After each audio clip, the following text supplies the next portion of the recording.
ఈనాటి దినాల్లో చాలా మంది కనబడుతూ ఉన్నారు.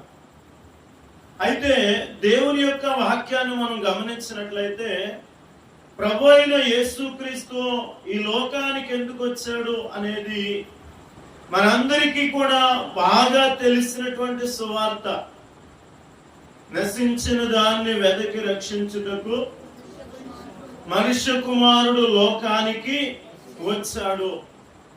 దేవుని ఉద్దేశం అది. పరలోకమందు ఉన్నటువంటి దేవుని యొక్క నిత్య సంకల్పం నీ పట్ల, నా పట్ల, ఈ సర్వలోకములో ఉన్నటువంటి ప్రజలందరి పట్ల పరలోకమందున్న దేవుడు ఉద్దేశించినది ఏమిటి అని అంటే, నశించిపోతున్న మనుషుడు రక్షించబడాలి. నశించిన దానిని వెదకి రక్షించుటకు ప్రభు అయిన యేసుక్రీస్తు మనుష్య కుమారుడుగా ఈ లోకానికి వచ్చాడు. ఈ రోజున క్రీస్తు యొద్దకు రావలసిన వారు, దేవుణ్ణి నమ్మవలసిన వారు ఈ మాటను బట్టి నమ్మాలి. దేవుడు నీ ఆరోగ్యం బాగు చేస్తాడంటేనో, నీ ఆర్థికపరమైన ఇబ్బందులను తొలగిస్తాడంటేనో, నీకున్నటువంటి ఆ సమస్యలన్నీ తీరుస్తాడంటేనో నమ్మటం కాదు. కానీ ప్రభు అయిన యేసుక్రీస్తు నశించిన నా జీవితాన్ని వెదకి రక్షించడానికే మరి ప్రభు అయిన యేసుక్రీస్తుని నమ్మాలి, విశ్వసించాలి అనేది దేవుని యొక్క వాక్య లేఖనం తెలియచేస్తా ఉంది. కనుక దేవుని బిడ్డలమైన మనందరం కూడా గమనించవలసిన మాట ఏంటంటే, అపోస్తలుడైనటువంటి పౌలు ఈ రోమా పత్రిక ఈ 10వ అధ్యాయము మరి 10వ వచనం నుండి మనం చదువుకున్నాం కదా. ఏలయనగా నీతి కలుగునట్లు మనుష్యుడు హృదయములో విశ్వసించును, రక్షణ కలుగునట్లు నోటితో ఒప్పుకొనును. లేదా మన విశ్వాస జీవితంలో రక్షించబడటం అనేది చాలా ప్రాముఖ్యమైనటువంటిది. క్రైస్తవులుగా పిలువబడే వారందరూ కూడా రక్షించబడిన వారు కాదు. క్రైస్తవులుగా పిలువబడే వారందరూ రక్షించబడిన వారు కాదు. దేవుని సంఘాల్లో పాటలు పాడే వారందరూ రక్షించబడిన వారు కాదు. దేవుని సంఘములో పరిచర్య చేసే వారందరూ రక్షించబడిన వారు కాదు. కనుక దేవుని సంఘానికి వస్తున్న మనందరం కూడా దేవుని ఎదుట రక్షించబడిన వారుగా ఉండాలి. అదే మానవులందరి గురించి పరలోకమందున్న దేవుడు ఆయన ఉద్దేశించినటువంటి ఉన్నతమైన ఉద్దేశం. దాని కొరకే దేవుడు మనల్ని ఎంతో ప్రేమించాడు. దేవుడు మనల్ని ఎంతో ప్రేమించాడు. ఆయన కుమారుడైన యేసుక్రీస్తుని లోకానికి పంపించాడు. ఈ సువార్తలన్నీ మనం ఎప్పుడో వినేస్తుంటాం. దేవుడు లోకమును ఎంతో ప్రేమించను కాగా తన అద్వితీయ కుమారునిగా పుట్టిన వారి యందు విశ్వాసం ఉంచు. మనకి నోటెడ్ అయిపోయినాయి కదా ఈ మాటలన్నీ. మరి దేవుడు ఈ మాటలు మనకు తెలియచేస్తున్నప్పుడు ఇందులో ఉన్నటువంటి ఉద్దేశాన్ని ఈనాడు మనం మర్చిపోయాము. దేవుడు మనల్ని ఎందుకు ప్రేమించాడు అని అంటే, నశింపక నిత్య జీవం పొందినట్లుగా దేవుడు మనల్ని ప్రేమించి తన కుమారుడైన యేసుక్రీస్తుని లోకానికి పంపించాడు. ఈ లోకములో తప్పిపోయి నశించబోతున్న మనల్ని వెదకి రక్షించడానికే తండ్రి అయిన దేవుడు మనల్ని ప్రేమించి కుమారుడైన యేసుక్రీస్తుని లోకానికి పంపించాడు. కనుక ఎలా గమనించినా, ఎన్ని లేఖనాలను మనం పరిశోధించినా, మనము నశించిపోకూడదనేది, నిత్య జీవం పొందాలి అనేది దేవుని ఉన్నతమైన ఉద్దేశం అయితే, ఈనాడు క్రైస్తవ సమాజము, క్రైస్తవ సంఘము లేదా దేవుడిచ్చే రక్షణను గురించి గాని, మారు మనసును గురించి గాని, దేవుని ఎదుట నిత్య జీవాన్ని గురించి గాని ఆలోచన లేకుండా కేవలం ఈ భౌతిక సంబంధమైనటువంటి మేలుల కొరకు, ఆశీర్వాదాల కొరకు, ఏమండి విస్తారమైనటువంటి దీవెనల కొరకు దేవుని సన్నిధిలో మనం అడిగిందల్లా దేవుడు ఇచ్చేయాలనే ఉద్దేశాలతో ఈ రోజున మనం అందరం దేవుని పిల్లలుగా పరుగులు తీస్తున్నాం. కానీ దేవుని వాక్యంలో దేవుని యొక్క ఉద్దేశం ఏమిటి అనేది మనం ఆలోచన చేయాలి. కనుక ఈ రోజున దేవుని యొద్దకు రావడం అని అంటే ప్రియులారా, కేవలం భౌతిక సంబంధమైన వాటి కొరకు మాత్రమే కాక దేవుడిచ్చే రక్షణ పొందినట్లుగా మనం దేవుని యొద్దకు రావలసిన వారమని వాక్యలేఖనం తెలియచేస్తా ఉంది. కనుక పౌలు సంఘానికి తెలియచేస్తున్న మాటలు ప్రియులారా, నీ హృదయంలో నీతి కలగాలి, నీవు రక్షించబడాలి, నీవు దేవుని ఎదుట మరి నిర్దోషివై దేవుని రాజ్యంలో నిత్య జీవము కలిగిన వాడిగా అంగీకరించబడినట్లుగా దేవుడు తన కృపను చూపిస్తున్నాడంట.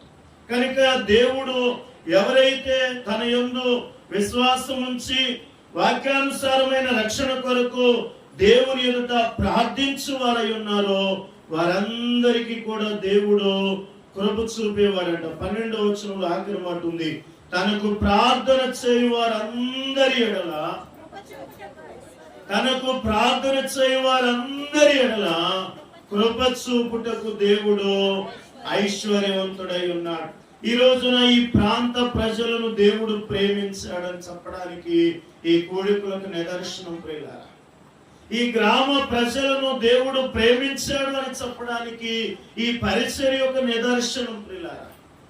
దేవుడు పిల్లరా ఈ ప్రాంతంలో ఎంతమంది దేవుని పిల్లలుగా పిలువబడుతూ రక్షణ లేని వారుగా ఉన్నారు, మారు మనసు లేని వారుగా ఉన్నారు, లేదా దేవుని యొద్దకు రావడానికి సరైనటువంటి మార్గము తెలియక తిరుగులాడుతూ ఉన్నారు, వారందరినీ కూడా దేవుడు ప్రేమించి ఇదిగో ఈ రాత్రి ఈ కూడికను ఈ ప్రాంత ప్రజల నిమిత్తం దేవుడు ఏర్పాటు చేశాడు.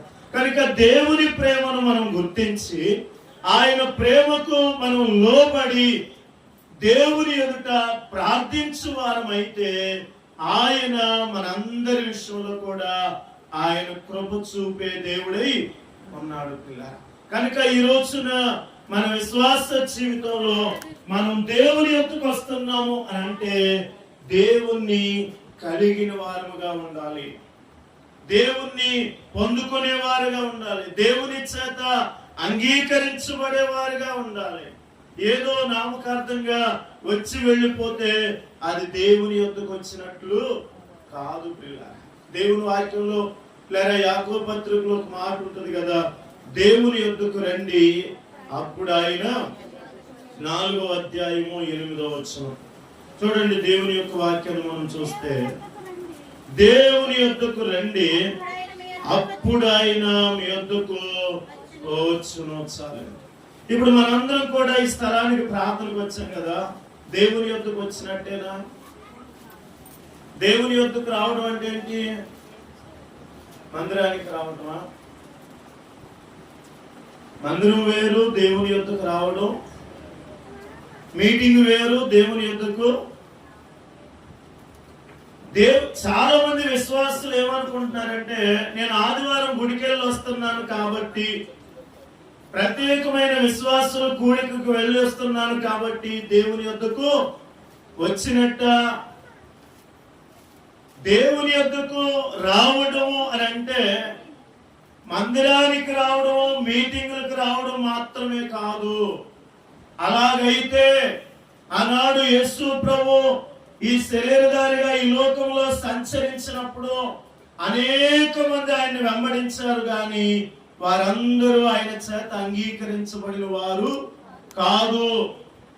చాలా మంది జన సమూహములు ఆయన వెంబడించారు, చాలా మంది ఆయన ఎక్కడుంటే అక్కడ పరుగులు తీశారు, చాలా మంది ఆయన చెప్పిన మాటలన్నీ విన్నారు, కానీ వీళ్ళందరూ ఆయన చేత అంగీకరించబడ్డారా?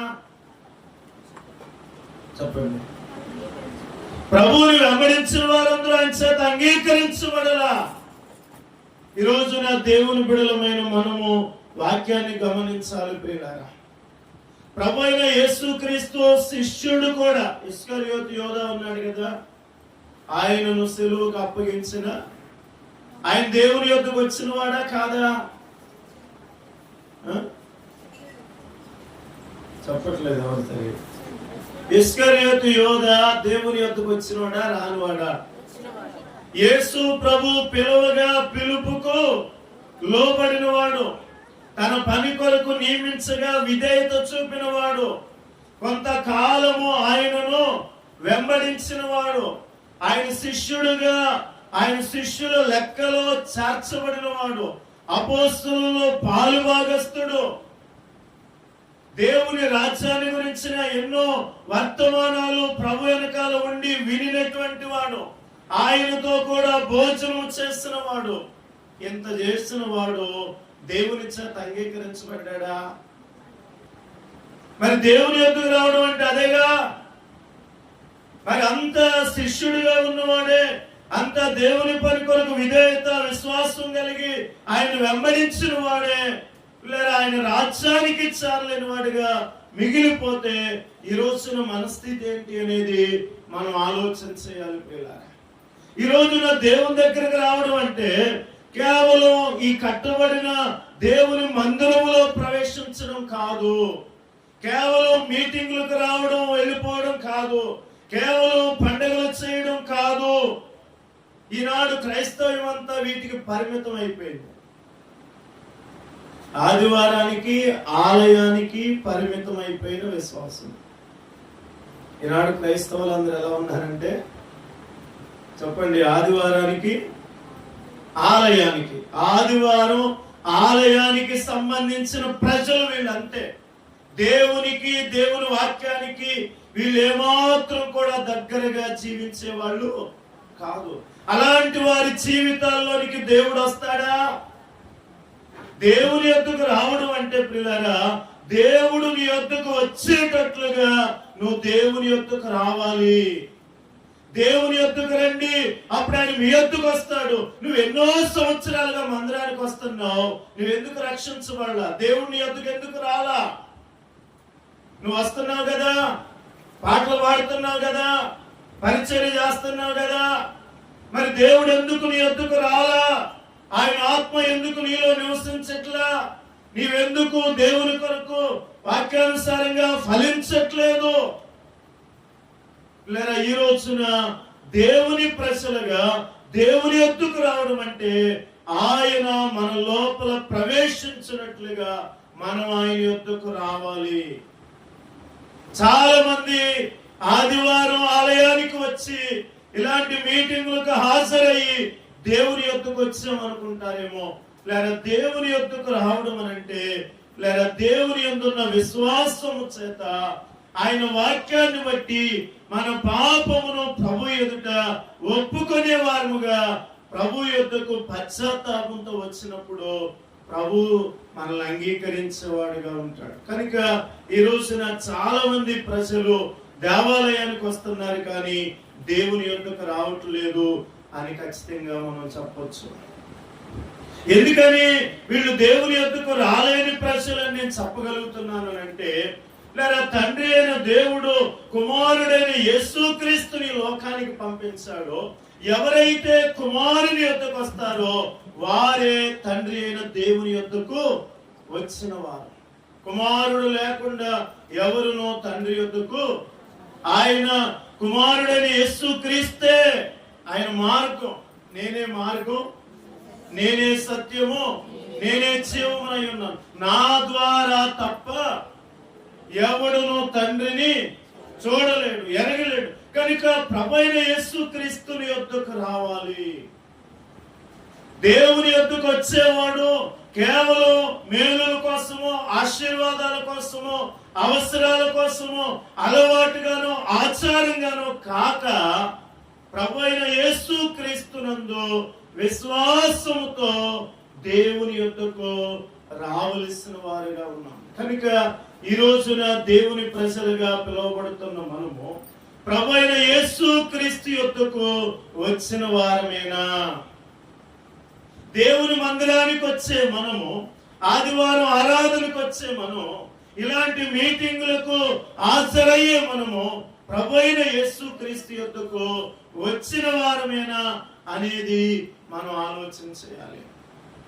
ఒక వ్యక్తి ఒకసారి ప్రభువైన యేసుక్రీస్తు యొద్దకు వస్తే, ప్రభువైన యేసుక్రీస్తు ద్వారా దేవుణ్ణి ఎరిగిన వాడైతే, ఆ వ్యక్తి మరలా తిరిగి లోకం వైపు చూడడు,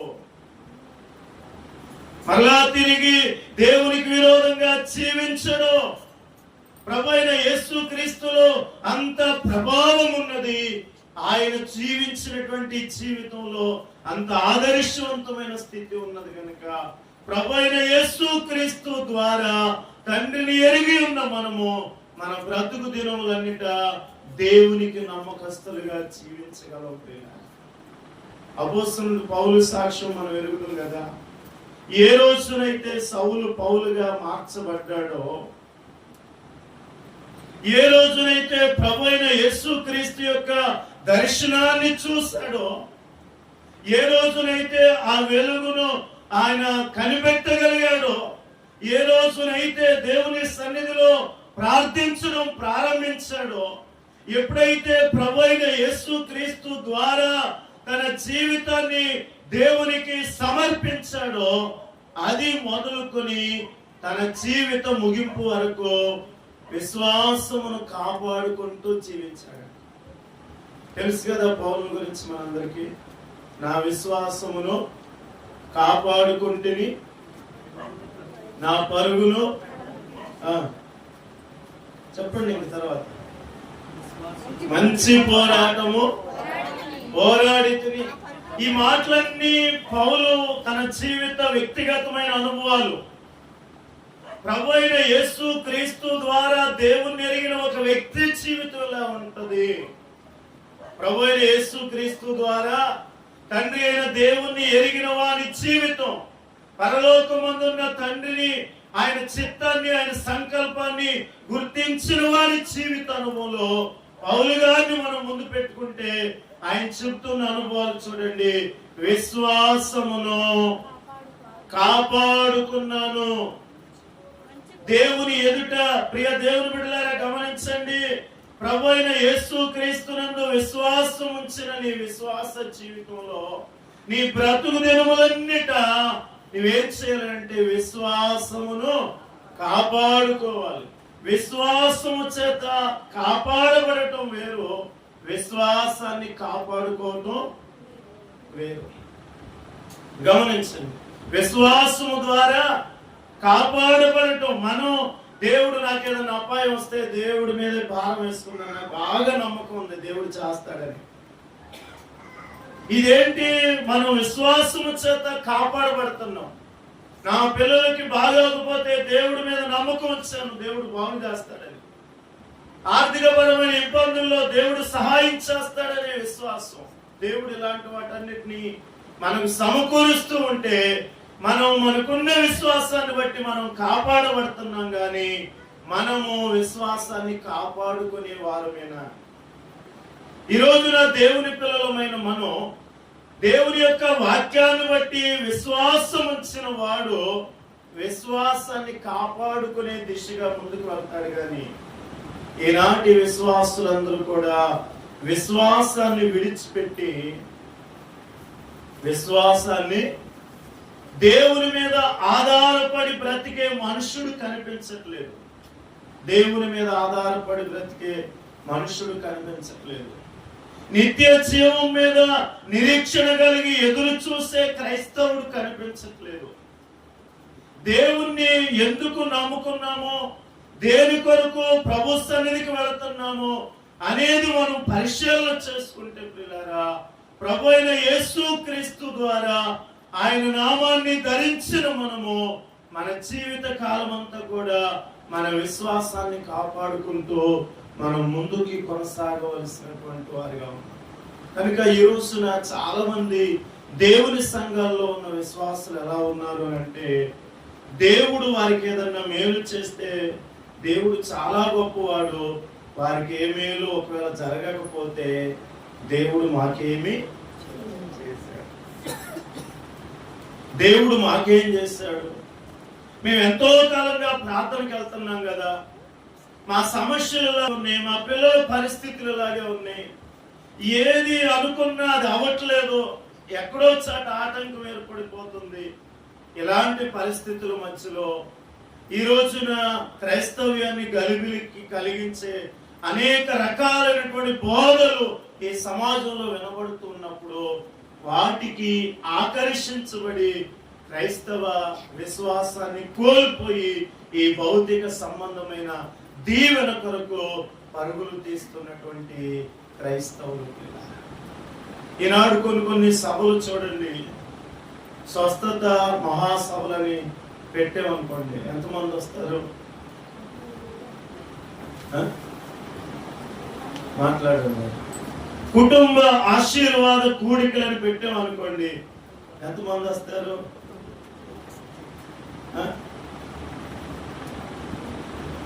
యేసయ్య దీవెన పండుగలను పెట్టామనుకోండి, ఎంతమంది వస్తారు?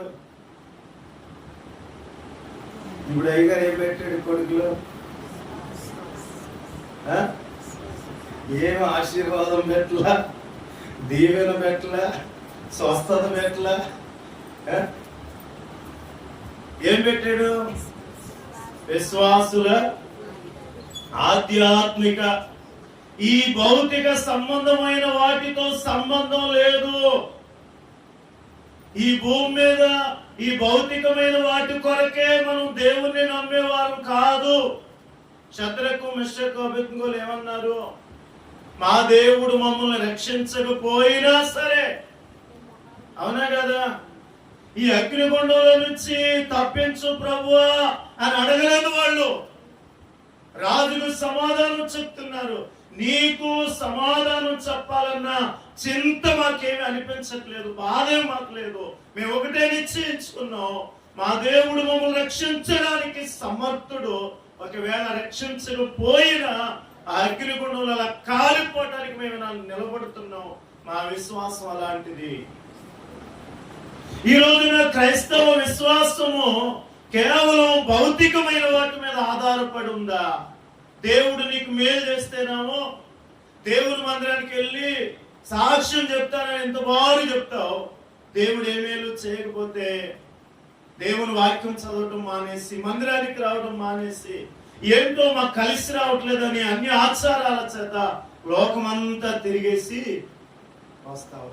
ఈ రోజున దేవుని సంఘం ప్రియులారా అనేక చోట్ల స్వస్థతలని, విడుదలని, ఆశీర్వాదాలని, అద్భుతాలని, మరి అనేక రకాలైనటువంటి విధానాలకు ఆకర్షించబడుతున్న విశ్వాసులు లేక దేవుని మీద వాక్యానుసరమైన విశ్వాసాన్ని విడిచిపెట్టేసి ఈ భౌతికమైన వాటి కొరకు తిరుగులాడుతున్న వేళ దేవుని వాక్యం తెలియచేస్తుంది. నీ విశ్వాసము ప్రభువైన యేసుక్రీస్తునందు నీకున్నటువంటి నీ విశ్వాసము ప్రభువైన యేసుక్రీస్తు ద్వారా తండ్రి అయిన దేవుని ఎదుట అంగీకరించబడాలి అని అంటే ప్రభువైన యేసుక్రీస్తు యొద్దకు మనం రావాల్సిన వారిగా ఉంది. కనుక దేవుని యొద్దకు వచ్చేవాడు ప్రభువైన యేసుక్రీస్తు యొద్దకు రావాలి. ప్రభువైన యేసుక్రీస్తు యొద్దకు వస్తే ఆయన ఏమని చెప్తున్నాడు? మనందరికి తెలిసిన సువార్త మరొక మాట చదువుకుందాం. మత్తయి సువార్త 11వ అధ్యాయము 28వ వచనం.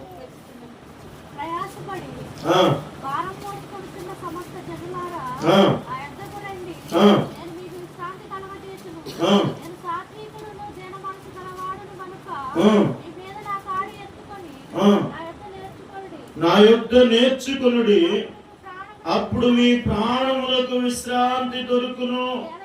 ఏలయనగా నా కాడి సులువుగాను నా భారము తేలికగానున్నది. ప్రియులారా గమనించండి, ప్రభు అయిన యేసుక్రీస్తు యొద్దకు వస్తే ఆయన ఏమని చెప్తున్నాడు మనకి? చెప్పండి. ప్రభు అయిన యేసుక్రీస్తు ఏమని చెప్తున్నాడు మనకి? నేను సాత్వికుడను, దీన మనసు గలవాడను గనుక మీ మీద నా కాడి ఎత్తుకొని నా యొద్ద నేర్చుకోండి. ఇది చాలా మంది అర్థం చేసుకోవట్లా. మనకు ఒకటే మాట నోటెడ్ అయిపోద్ది. నా ప్రయాసపడి భారం మోస్తున్న సమస్త జనులారా నా యొద్దకు రండి, నేను మీకు విశ్రాంతి ఇస్తాను. అంతవరకే నోటెడ్ చేసుకున్నాం. తర్వాత ఆయన నేర్చుకోమన్నది వదిలేసాం. ఆయన రమ్మన్నాడు, ఇస్తానన్నాడు, అది ఒక్కటే పట్టుకున్నాం. ప్రయాసతో ఇవాళ చాలా మంది సేవకులు ఈ మాట నుంచి ఇలాంటి పిలుపునిస్తా ఉన్నారు. రండి, ఆర్థిక పరమైన బాధలతో ఉన్నారా రండి. అనారోగ్య సమస్యలతో ఉన్నారా రండి. దేవుడు మీకు విడుదల కలగజేయబోతున్నాడు. దేవుడు మీకు విమోచన ఇస్తున్నాడు. మీ దుఃఖ దినములు సమాధులు అయిపోతున్నాయని చెప్తున్నారు. మంచిదే ప్రియులారా, కాదని నేను చెప్పను. కానీ దాని తర్వాత ప్రభు చెప్పిన మాట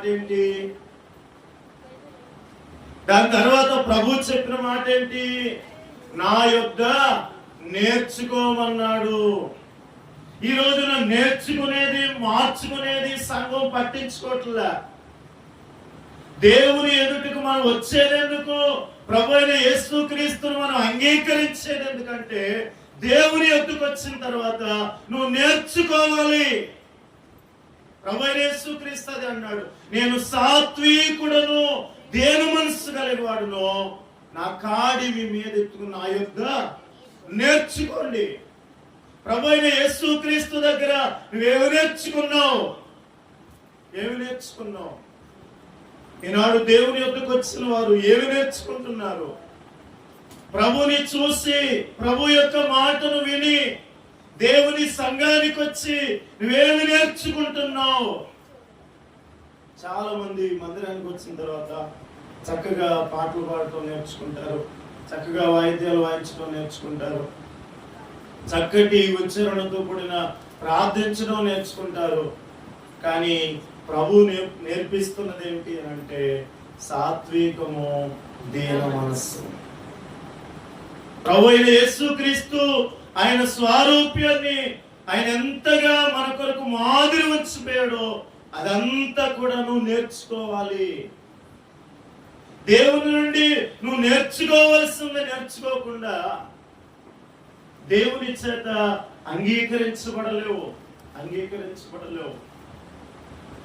దేవుని ఎదుటికి వచ్చిన ప్రతి క్రైస్తవుడు దేవుని ఎదుట నేర్చుకోవాలి. ప్రతిరోజు మనం దేవుని వాక్యం దగ్గర నేర్చుకుంటూ ఉండేవారు కావాలి.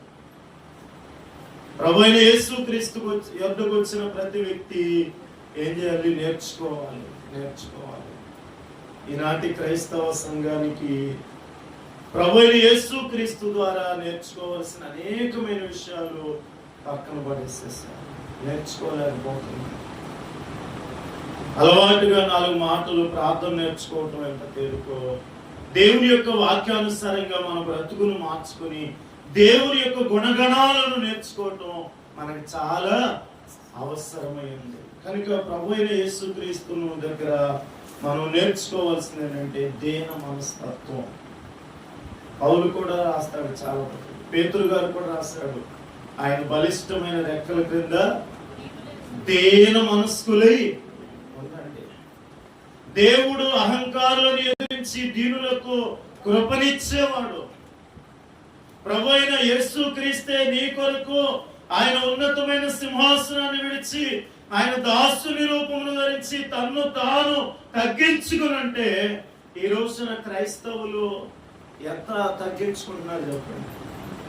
ఇంత మందిరానికి వస్తాం, ఇంత వాక్యాన్ని వింటాం, ఇంత ప్రార్థన చేస్తాం, ఇంటికి వెళ్ళిన తర్వాత ఇంట్లో వాళ్ళు ఒక మాట అంటే, మార్పు లేని భర్త, అవిశ్వాసి అయిన భర్త, మందిరానికి రాని ఓ భర్త భార్యను ఒక మాట అన్నాడు అనుకోండి, ఈ భార్య ఓర్చుకుంటుందా? తగ్గించుకుంటుందా? దేవుని దగ్గరికి వెళ్ళి నువ్వేమి నేర్చుకున్నావు? ఈ రోజున చాలా మంది క్రైస్తవ స్త్రీలు దేవుని సంఘాల్లో ప్రార్థించే గొప్ప గొప్ప భక్తి పరులుగా చలామణి అవుతున్న విశ్వాసులు వారి కుటుంబాల్లో, వారి ఇరుగు పొరుగు వారిలో, వారి సమాజంలో వారి దేనత్వాన్ని చూపించలేని వారు ఏమి నేర్చుకున్నారు చెప్పండి? తగ్గింపు లేదు. ఒక భర్త ఎదుట భార్య తగ్గించుకునే విధానం క్రీస్తు నీకు నేర్పించట్లేదా? దేవుడు చెప్పాడు కదా, భార్యలారా మీ భర్తలకు లోబడి ఉండండి. వాళ్ళు అవిశ్వాసులైన వారు నీ యొక్క పవిత్రమైన ప్రవర్తనను బట్టి, నీ యోగ్యమైన ప్రవర్తనను బట్టి వారిని దేవుని యొద్దకు రాబట్టవలసిన నీ జీవితంలో ఈ రోజున నీ అహంకారము, నీ అతిశయము ప్రదర్శిస్తే అది దేవుని యొక్క విశ్వాస యొక్క జీవితం కానే కాదు. చాలా మంది దేవుని సంఘంలో విశ్వాసుల్లా కనబడతారు, లోకంలోకి వెళితే అవిశ్వాసుల కంటే ఘోరంగా మాట్లాడుతున్నారండి. పంచాయతీ టాబుల దగ్గర నీళ్లు పట్టుకునే కాడ చూడాలి అక్క చెల్లెళ్ళు గొడవలు. చాలా మంది దేవుని పిల్లలు అన్న సంగతి మర్చిపోతున్నారు. తగ్గించుకుంటే తప్పే ఉంది, పెద్దవాళ్ళు ఒక మాట అంటే తప్పే ఉంది, మనల్ని హెచ్చరించేవారుండే తప్పే ఉంది, సరి చేసుకుంటే తప్పే ఉంది. ఈ రోజున క్రైస్తవులుగా పిలువబడుతున్న అనేక మంది క్రీస్తు యొక్క దేవత్వానికి బహుదూరంగా ఉన్నారు. అలాంటి వారు దేవుని యొద్దకు రావడం అంటే దేవుని ప్రభువైన యేసుక్రీస్తు దగ్గర నేర్చుకోవాలి. అలా నేర్చుకోలేని వాళ్ళు, వారి జీవితాన్ని మార్చుకోలేని వాళ్ళు ఎంతకాలం దేవుని చేత అంగీకరించబడనే పడరు. ప్రభు మాటలు వింటున్నప్పుడు మనలో ఏం కావాలి? పశ్చాత్తాపం రావాలి, పశ్చాత్తాపం రావాలి. తండ్రి అయిన దేవుని యొద్దకు వచ్చిన వాడు ప్రభు అయిన యేసుక్రీస్తు యొద్దకు వస్తాడు. ప్రభు అయిన యేసుక్రీస్తు యొద్దకు వచ్చిన వాడు పశ్చాత్తాపడుతూ ఉంటాడు. ఇది దేవుని దగ్గరకు రావాల్సిన విధానం. అవసరాల కోసమో కుటుంబ సమస్యల కోసమో వచ్చిన వాడు క్రీస్తుతో, క్రీస్తు వాక్యంతో సంబంధం లేకుండా బ్రతికేస్తాడు. క్రీస్తు మాటలు వింటూ క్రీస్తు యొద్దకు వస్తున్నానని చెప్పుకునేవాడు మార్చుకోకుండా, నేర్చుకోకుండా గడిపేస్తూ ఉంటాడు. అలాంటి వారి జీవితాల్లో వేషధారులుగా మిగిలిపోతారు, కానీ దేవుని ఎదుట అంగీకరించబడి నిత్య జీవానికి వారసులు కాలేరు. కనుక ఈ రోజున దేవుని పిల్లలారా, నీ హృదయంలో నీతి కలగాలి, నీ హృదయంలో నీతి కలగాలి. ప్రభు అయిన యేసుక్రీస్తునందు విశ్వాసం ద్వారా నీవు రక్షణ పొందాలి, నువ్వు మారుమనసు పొందాలి, దేవునికి ఒక ఇష్టమైన వ్యక్తిగానే ఉండాలి. దానికోసమే తండ్రి అయిన దేవుడు కుమారుడైన యేసుక్రీస్తును పంపించాడు.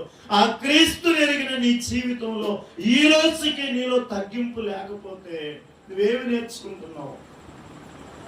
చాలా మంది చూడండి, దేవుని యొద్దకు రావడం అంటే సరదా అయిపోయింది. చిన్నపిల్లలు చూడండి, ప్రార్థనకి వెళ్దాం అంటే ఎలా ఉంటుంది? సంతోషంగా ఉంటుంది, సరదాగా ఉంటుంది. ఎందుకంటే వాళ్ళ వాక్య జ్ఞానం అంత మెచ్యూరిటీ వాళ్ళకి లేదు. కానీ పెద్దవాళ్ళు కూడా అలాగే వస్తారు. చాలా మంది పిల్లలు అలాగే అయితే ఆటగాయతనంగా సరదాగా వచ్చి వెళ్తున్నారు. చాలా మంది పెద్దవాళ్ళు కూడా సేమ్ అంతే, వాళ్ళు కనపడతారు, వీళ్ళు కనపడరు అంతే. పిల్లలు చేసే అల్లరి కనబడద్ది, పెద్దవాళ్ళు చేసే అల్లరి కనిపించదు, అంతే తేడా, ఏమి లేదు. పిల్లలు తెలియక మధ్య మధ్యలో అడ్డు దొరుకుతారు, కానీ వీళ్ళు తెలియకుండా కూర్చున్నట్టుగా కనబడి వీళ్ళు కూడా వారి దృష్టి, వారి ఆలోచనలు అటు ఇటు వెళ్ళి వస్తానే ఉంటాయి. దేనికి వెళ్తున్నాం? దేవుని వాక్యాన్ని వింటున్నాం. వాక్యానుసారంగా దేవుని యందు విశ్వాసం ఉంచిన వ్యక్తి అయితే ప్రభు అయిన యేసుక్రీస్తు దగ్గర ఆయన దీనత్వాన్ని చూసి, ఆయన సాత్వికత్వాన్ని చూసి, ఆయన నిన్ను ప్రేమించిన ఆ విధానాన్ని చూసి, ఆయన నీ కొరకు ప్రాణత్యాగం చేసిన ఆ త్యాగాన్ని తలపోసుకుంటూ ప్రభు పాదాల దగ్గర పశ్చాత్తాపడకుండా నువ్వు వెళ్ళలేవు. ప్రభు అయిన యేసుక్రీస్తుని దగ్గరగా చూసిన ఏ ఒక్కరు ఆయన పాదాల దగ్గర పశ్చాత్తాపడకుండా తిరిగి వెళ్ళలేరు. చాలా మంది భక్తుల జీవితాల్లో అదే సాక్ష్యం మనం చూస్తా ఉన్నాం. ప్రభు దగ్గరకు వచ్చిన వారు పశ్చాత్తాపంతో వెళ్ళాలి. పరిశుద్ధాత్మ మన మీద పని చేస్తున్నప్పుడు ప్రతివాడు తన తన పాపములను ఒప్పుకుంటాడు. సత్యస్వరూపి అయిన ఆత్మ మీలోనికి వచ్చినప్పుడు ఏం చేస్తుంది? మిమ్మల్ని సర్వసత్యంలోనికి నడిపిస్తుంది. ఆత్మ మీలోనికి వచ్చినప్పుడు లోకమును గురించి, పాపమును గురించి, తీర్పును గురించి చెప్పండి ఒప్పుకొన చేస్తుందంట, ఒప్పుకొన చేస్తుందంట. దేవుని పరిశుద్ధాత్మ మనకు తెలుసు కదా, తండ్రి కుమార పరిశుద్ధాత్మ నామంలో బాప్తిస్మం తీసుకుంటాం మనం. తండ్రి అయిన దేవుడు నిన్ను ప్రేమించి కుమారుడైన యేసుక్రీస్తుని నీ కొరకే లోకానికి పంపించాడు. కుమారుడైన యేసుక్రీస్తు తన దీనత్వాన్ని, సాత్వికాన్ని నీకు నేర్పించి పరిశుద్ధాత్మను నీలోనికి పంపించినప్పుడు అది పాపము నుండి నిన్ను ఒప్పింపజేసి నిన్ను సర్వసత్యములోనికి నడిపించగలుగుతుంది. ఈరోజు దేవుని బిడ్డలైన వారిలో ఎంతమందిలో పరిశుద్ధాత్మ పనిచేస్తుంది? చాలా మందికి పరిశుద్ధాత్మ అనగానే భాషలో మాట్లాడటం గుర్తొచ్చింది. అవునా కదా? చాలా సంఘాల్లో, క్రైస్తవ విశ్వాసంలో చాలా మందికి పాట పాడుతూ ఉండగా, వాయిద్యాలు వాయిస్తూ ఉండగా ఏం కలుగుద్ది? పరిశుద్ధాత్మ కలుగుద్ది. వాళ్ళు ఏం చేస్తారు?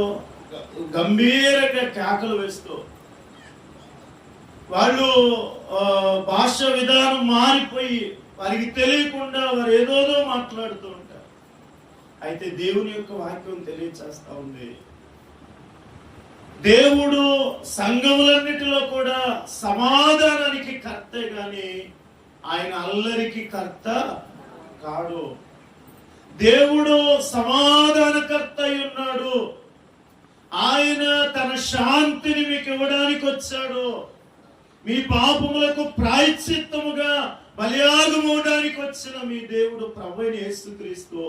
ఆయన పరిశుద్ధాత్మ నీలో ప్రవేశిస్తే నీవు పాపాన్ని గురించి పశ్చాత్తాపడతావు. గాని మనందరికీ తెలిసిన మాటే, పాపాత్మురాలైన స్త్రీ ప్రభు దగ్గరకు వచ్చి ఏం చేసింది? నాడు సహోదరు పాట పాడింది కదా, ఆయన పాదాల దగ్గరకు వచ్చింది, అత్తరు గుడ్డిని పగలు కొట్టింది, కన్నీళ్లతో ఆయన పాదాలను కడిగింది, ముద్దు పెట్టుకుంది, ప్రభువుని విస్తారంగా ప్రేమించింది.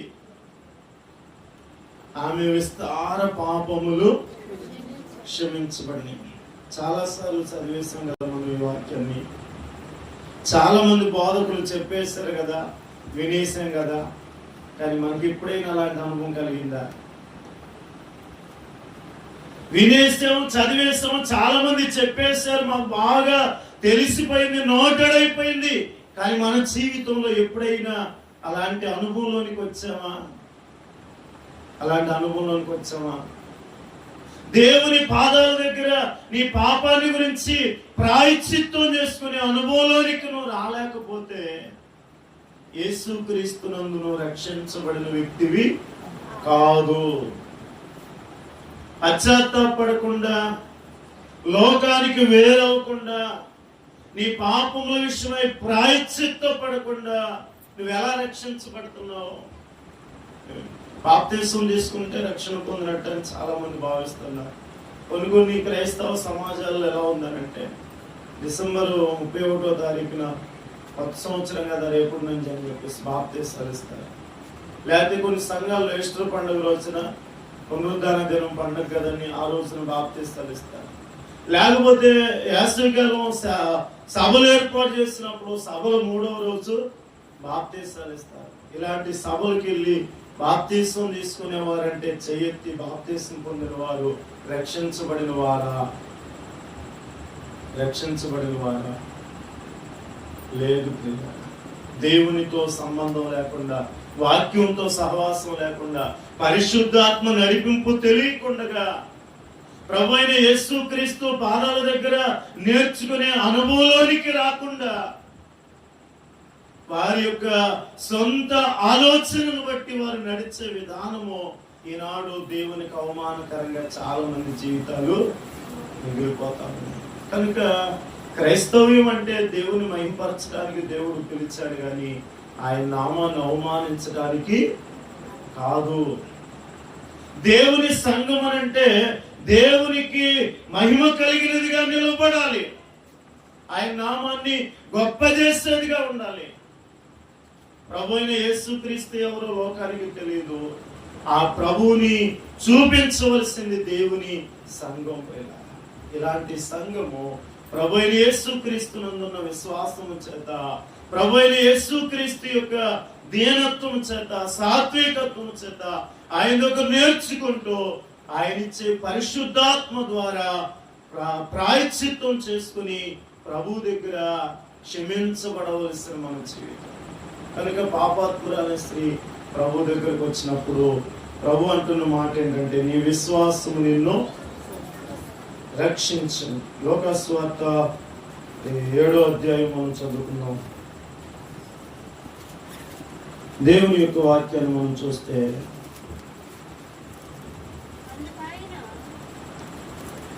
లోకాసు వార్త 7వ అధ్యాయం 48వ వచనం, నీ పాపములు క్షమించబడి ఉన్నవి అని ఆమెతో అనెను.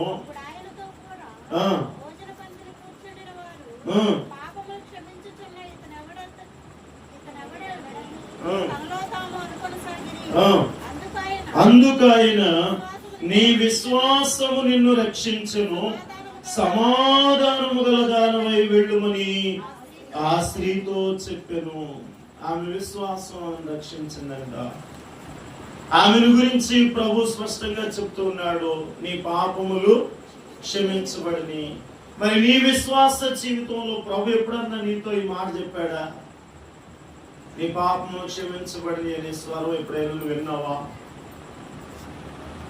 దేవుడు నీతో ఎప్పుడైనా మాట్లాడాడా?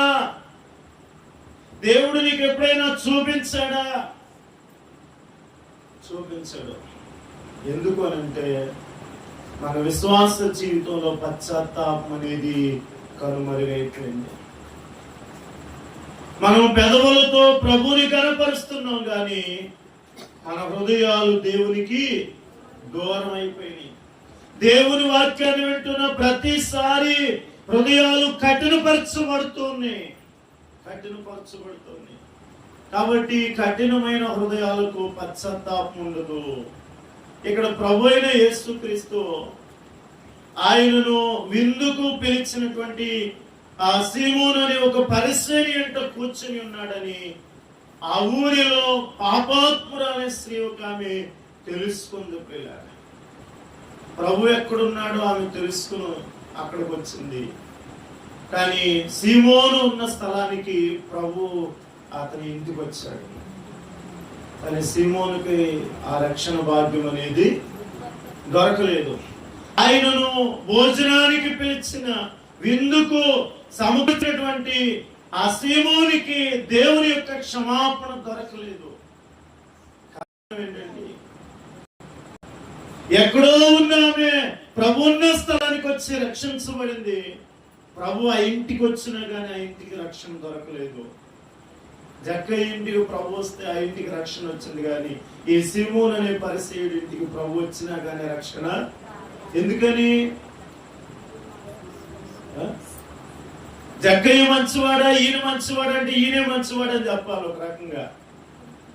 పరిసయ్యుడు కదా, వారానికి 2 సార్లు ఉపవాసం ఉంటాడు, దేవునికి ఇవ్వాల్సిన భాగాలన్నీ ఇస్తాడు, దీర్ఘ ప్రార్థనలు చేస్తాడు, నిలువుటంగిలు ధరిస్తాడు. యేసు ప్రభు చెప్పిన పరిసయ్యులు ఎలాంటి వాళ్ళు అంటే, పైకి భక్తి కలిగిన వారు, ఉపవాసాలు ఉంటారు. మేము ఉపవాసం ఉన్నామని అందరికీ కనబడేటట్లు ముఖం వికారం చేసుకుంటారు, అందరికీ చెప్పుకుంటారు, దీర్ఘ ప్రార్థన చేస్తారు. ఇలా సమాజానికి కనబడే చాలా భక్తి అతని దగ్గర ఉంది. కానీ ఆ ఇంట్లో ప్రభు వచ్చి కూర్చున్నా కానీ ఆ ఇంటికి రక్షణ క్షమాపణ దొరకలేదు. కారణం ఒకటే, పశ్చాత్తాపడిన వారే పాప క్షమాపణ పొందుతారు. ఈ రోజున దేవుని సంఘ విశ్వాసులారా, పశ్చాత్తాపాన్ని పడండి. చేసిన పాపములకు ప్రాయశ్చిత్తం చేసుకోవాలి. దీని గురించి ఎక్కడ మాట్లాడటం లేదు ఎవరు. దీని గురించి ఎలాంటి ఉపదేశం చేయట్లేదు ఎవరు. దేవుణ్ణి నమ్ముకుంటే చాలు, దేవుడు ఏదైనా చేసేస్తాడని చెప్పడం కాదు. దేవుని నమ్మిన నీ జీవితంలో పశ్చాత్తాపడ్డావా? దేవుని నమ్మేవు, పశ్చాత్తాపడవేంటి?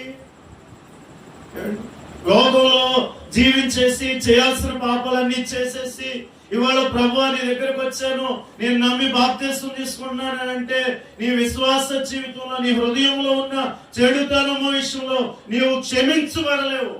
కనుక ప్రాయశ్చిత్తం చేసుకోవాలి. మన పాపముల కొరకే ప్రభు శిలువ రాణి మీద వేలాడి ఆయన ఆఖరి రక్తు బొట్టు వరకు కూడా చిందించిన ఆయన ఉద్దేశం ఏంటో తెలుసా? నీవు నీ పాపాన్ని గురించి పశ్చాత్తాపడాలని. కాబట్టి ఈ పాపాత్ములను స్త్రీ ప్రభు పాదాల దగ్గరకు వచ్చి ఏం చేసిందంట? పశ్చాత్తాపడుతూ ఏడుస్తా ఉంది. ఎంత ఏడ్చిందండి! ఈ రోజున చాలా మంది విశ్వాసులు వారి భౌతికమైన వాటి గురించి ఏడుస్తున్నారు తప్ప, చాలా మంది ఈ రోజు మన ఏడుపేంటి? ఇల్లు లేదని ఏడ్చేవాళ్ళు కొంతమంది, పెళ్లిళ్ళు అవ్వట్లేదని ఏడ్చేవాళ్ళు కొంతమంది, ఉద్యోగం రావట్లేదని ఏడ్చేవాళ్ళు కొంతమంది, మేము ఇలాగే ఉన్నాం అందరూ బాగుపడిపోతున్నారని బాగుపడే వాళ్ళ మీద పడి ఏడ్చేవాళ్ళు కొంతమంది. వాళ్ళు అది కొనుక్కున్నారు, వీళ్ళు ఇది కొనుక్కున్నారు. ఇంట్లో గొడవలు చూడండి, ఎప్పుడు కూడా వాళ్ళని వీళ్ళని చూపించి భార్య భర్తలు ఇద్దరు వాదలాడుకుంటూ ఉంటారు. వాళ్ళు అలా సంపాదించారు. వీళ్ళు దేవుణ్ణి నమ్ముకున్నది వీటి కోసం కాదు. ఆనాటి సంఘము చాలా దేవుని వాక్యాన్ని విన్న వారందరూ ఏం చేస్తారు? ఈ రోజు మనం ఏం చేస్తున్నాం? పశ్చాత్తాపడాలి. యోహాను ప్రకటిస్తూ వచ్చాడు అరణ్యంలో, దేవుని రాజ్యం సమీపించింది కనుక మారు మనసు విన్న వాళ్ళందరూ ఏం చేశారు? యోహాను చేత బాప్తిస్మం పొందుతూ వచ్చారు.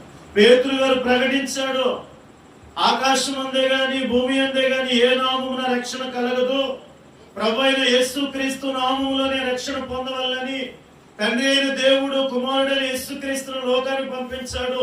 ఇదిగో ఆయన మీరు చంపారు, ఆయన ఇదిగో 3వ దినాన సజీవుడిగా తిరిగి లేచాడు, అందుకు మేమే సాక్షులమని పేతురు నిలబడి ప్రసంగం చేస్తే వాక్యాన్ని విన్న వారందరూ ఏం చేశారు?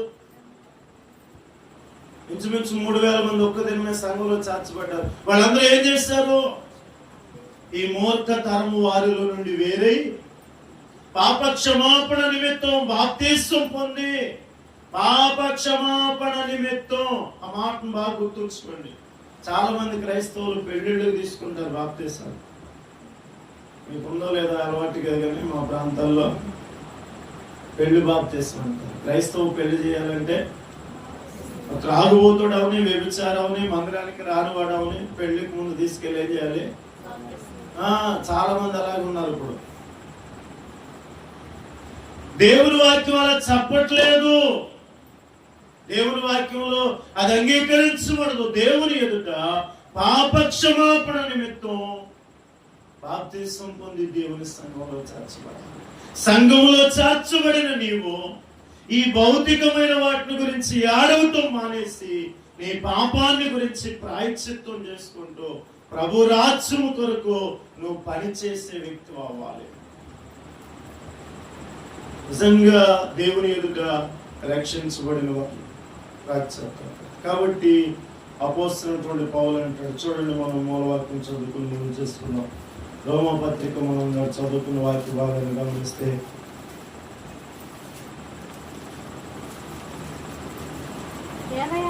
10వ అధ్యాయము నీతి కలుగునట్లు మనుష్యుడు హృదయములో విశ్వసించును, రక్షణ కలుగునట్లు నోటితో ఒప్పుకోండి. ఏంటంట? నువ్వు రక్షణ పొందాలి అని అంటే హృదయంలో విశ్వసించాలి, నీ నోటితో ఒప్పుకోవాలి. కేవలం అడగటమే కాదు, ఒప్పుకోవటం కూడా అవసరమే. చాలా మంది క్రైస్తవులకు అడగటమే అలవాటు అయింది.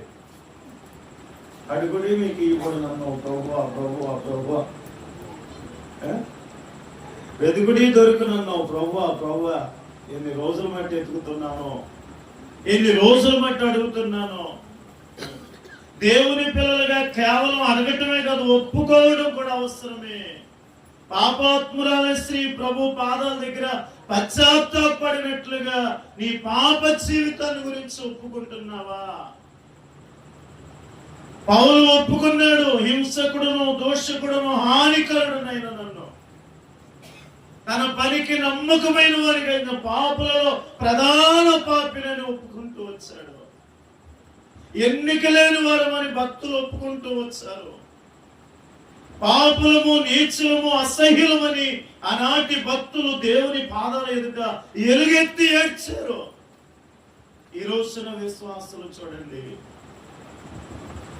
ఒప్పుకోవటానికి ఇష్టపడని హృదయాలు, వారి పాపాలను వారి లోపల కప్పుకొని ఎవరికి తెలియదన్నట్లుగా అవిశ్వాసులుగా జీవించేవారు. కనుక దేవుని పిల్లలారా, పౌలు గారు అంటున్నాడు, నీవు దేవుని యొద్దకు వచ్చినప్పుడు నీ హృదయంలో విశ్వసించు, నీ నోటితో ఒప్పుకో, ఏ భేదము లేదు, తనకు ప్రార్థన చేయు వారందరి ఎడల కృప చూపుటకు ఐశ్వర్యవంతుడై ఉన్నాడు. ఎందుకనగా ప్రభువు నామమును బట్టి ప్రార్థన చేయవాడెవడో వాడు రక్షణ ఆఖరిగా ప్రార్థన చేసేవాడై ఉండాలని. నువ్వు దేవుని ఎదుట రక్షించబడాలంటే ఏం చేయాలి? ప్రార్థన చేసే వ్యక్తులమై ఉండాలి. ప్రార్థన చేసే వ్యక్తులమై ఉండాలి. ప్రార్థన చేసే ఈనాడు చాలా మంది విశ్వాసులు ప్రార్థనకు వచ్చే వాళ్ళు అయి ఉన్నారు. ప్రార్థన అయిపోయిన తర్వాత ప్రార్థన చేయించుకుని వెళ్ళేవారై ఉన్నారు. అర్థమైంది అనమాట. ప్రార్థనకు వచ్చే వాళ్ళు అయి ఉన్నారు. ప్రార్థన అయిపోగానే సేవకుడి దగ్గర లైన్ కడతారు. ఎందుకు? ప్రార్థన చేయించుకోవడానికి. నువ్వు వచ్చిందే ప్రార్థనకి, నువ్వు చేసుకోవాలి ప్రార్థన. కానీ చాలా మంది విశ్వాసులు వాళ్ళు ప్రార్థన చేసుకునే అలవాటు లేదు. ఇంటి దగ్గర ఎంతమంది మీరు ప్రార్థన చేసుకుంటున్నారో నాకు తెలియదు. ప్రతిరోజు కొంత సమయము దేవుని ఎదుట మోకరించి ప్రార్థన చేసుకోవలసిన వ్యక్తివి నువ్వు. దేవునితో మాట్లాడవలసిన వ్యక్తివి నువ్వు. దేవునితో సహవాసం చేయవలసిన వ్యక్తి. ఆనాటి సంఘము దేవుని యందు అంగీకరించుకున్న వారందరూ కూడా ప్రార్థనలో ఎడతెగక జీవిస్తూ వచ్చారు. నువ్వు ప్రార్థన చేసుకోవాలి. ఉదయాన్నే లేచి ప్రార్థన చేసుకోవాలి.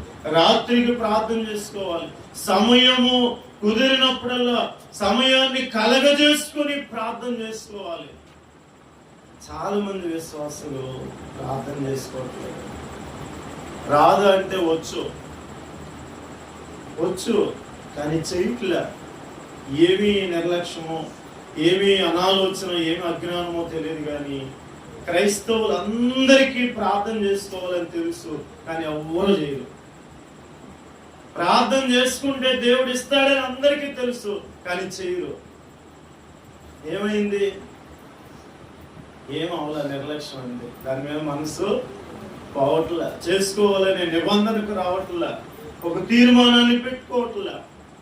ఇంకా దేవుని సంఘంలో ప్రతి క్రైస్తవుడు ప్రార్థించేవాడైతేనే రక్షణ పొందుతాడు. ప్రభునామమును బట్టి ప్రార్థన చేయవారందరూ రక్షణ పొందుతారు. కాబట్టి దేవుని సంఘానికి వచ్చే వారందరూ రక్షించబడిన వారు కాదు. నీవు రక్షించబడిన వ్యక్తిగా ఉండాలి అంటే దేవుడు నీ లోపల ప్రవేశించినట్లుగా నువ్వు దేవుని యొక్క కావాలి. ప్రభువైన యేసుక్రీస్తు యొక్క ఆ గుణ లక్షణాలను కలిగి ఆయన దగ్గర నేర్చుకోవాలి. పరిశుద్ధాత్మ చేత ప్రాయశ్చిత్తం చేసుకోవాలి. నీ చేసిన పాపములన్నిటినీ ఆయన ఒప్పుకొని విడిచిపెట్టే వ్యక్తి అయి ఉండాలి. నిత్య జీవము కొరకు, పరలోక రాజ్య ప్రవేశము కొరకు ప్రభు నామమును బట్టి ప్రార్థన చేసే వ్యక్తి అయి ఉండాలి. అలాంటి స్థితిలో మనం ఉన్నప్పుడు తప్పనిసరిగా దేవుడు మనకు ప్రభు చూపుటకు ఐశ్వర్యవంతుడై మోకరించండి, ప్రార్థన చేసుకుందాం. ప్రభుత్వం మాటలు దీవించుగాక.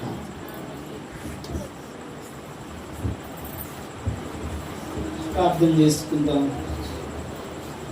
మన ప్రభు అయిన యేసుక్రీస్తు ఈ రోజు రాత్రి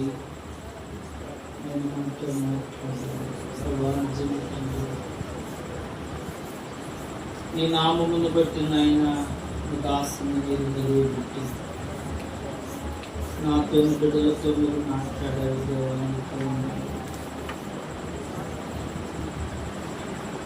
ఎలాగనగా నీటి కలుగునట్లుగా అతను హృదయంలో విశ్వసించవలనని లేఖనం ద్వారా తెలియజేస్తున్నాను. ప్రభా, మాలో నీతిని కోరుకుంటున్నావయ్యా. ప్రభా, మేము నీతి కలిగి వెంబడించడానికి మాకు సహాయం చేయండి. ఆనాడు నోవాహు నీతిమంతునిగా జీవించడం, తన నీతి ద్వారా తన కుటుంబాన్ని నువ్వు రక్షించావయ్యా. ఈ లోకంలో మేము